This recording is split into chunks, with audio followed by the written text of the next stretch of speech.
Hello guys, అందరు good morning. ఈరోజు అయితే 30 days డైలీ రొటీన్ బ్లాగ్స్ లో అయితే డే 5. ఇంకా పొద్దున్నే లేచి అయితే కిందికి వచ్చి అయితే బ్రష్ చేస్తానా. ఇంకా బ్రష్ కూడా చేసేసి అలాగే స్నానం కూడా అయితే చేసేసిన. ఇంకా షాప్ పోదామని అయితే రెడీ అయితే అయిపోయినా. షట్టర్ కేసి ఆడబెట్టినా అయితే కనిపించడం లేదు. బయటకు వచ్చి బైక్ క్లీన్ చేసుకుంటా అంటే బైక్ లోనే నైట్ పెట్టి అయితే మర్చిపోయినా. ఇంకా బైక్ స్టార్ట్ చేసుకుని అయితే డైరెక్ట్ షాప్ దగ్గరికి అయితే వచ్చేసిన. ఇంకా షాప్ ఓపెన్ చేసి అయితే అంతా నీట్ గా అయితే క్లీన్ చేసుకున్నా. అంతలోపు కస్టమర్లు అయితే వచ్చినారు. ఒక పని అయిపోయేలోపు అయితే 10:40 అయితే అయింది. ఇంకా టిఫిన్ చేద్దామని అయితే ఇంటికి అయితే వచ్చిన.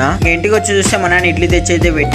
రోజు కుస్కాలు కిచడీలు తింటే కడుపులో అయితే మంటగా ఉంది. అందుకే ఇడ్లీ అయితే తెమ్మని చెప్పినా మా నాన్నకు. ఇంకా ఇడ్లీ అయితే తింటానా. ఇంకా ఇడ్లీ తినేలోపు అయితే కస్టమర్ అయితే ఫోన్ చేసినాడు. ఇంకా షాప్ దగ్గరికి అయితే వచ్చేసిన. ఇంకా వాళ్ళకి కూడా కటింగ్ అయిపోయేలోపు అయితే 1:40 అయింది టైం. ఇంకా షాప్ క్లోజ్ చేసి అయితే ఇంటికి అయితే వచ్చేసిన. ఇంటికి వచ్చి ఫేస్ వాష్ చేసుకొని మా అమ్మ తినేకి ఏం చేసింది అని చూస్తే పప్పు, అన్నము, కాన్సరకాయ ఫ్రై అయితే చేసింది. ఇంకా అన్నం తినేసి మిద్దపైకి అయితే వచ్చిన. ఇంకా కాసేపు కూర్చొని షాపుకి పోదామని లేకపోతే వర్షం అయితే పడుతుంది. సర్లేనైతే వర్షంలోనే షాప్ దగ్గరికి అయితే వచ్చేసిన. ఓపెన్ చేసి అంత నీట్ గా క్లీన్ చేసుకున్నా. ఇంకా కాసేపటికైతే కస్టమర్ అయితే వచ్చాడు. వాళ్ళకు కూడా వీడియో తీద్దాం అనుకుంటే మళ్ళీ వాళ్ళు ఏమనుకుంటారని అయితే తీయలేదు. ఇంట్లో వాళ్ళ గడ్డం ఎక్కువ పెరిగిపోయిందిరా, నీ ఫేస్ ఏం బాగాలేదంటే ట్రిమ్మింగ్ అయితే చేసుకుంటున్నా. ఇంకా మొత్తానికి అయితే ఇలా చేసుకున్నా. గడ్డం పెడితే బాగుందా లేకుంటే బాగుందామా కామెంట్ అయితే చేయండి. ఇంకా షాప్ క్లోజ్ చేసే లోపు అయితే 9 అయితే అయింది. ఇంకా షాప్ క్లోజ్ చేసి అయితే ఇంటికి అయితే వచ్చేసిన.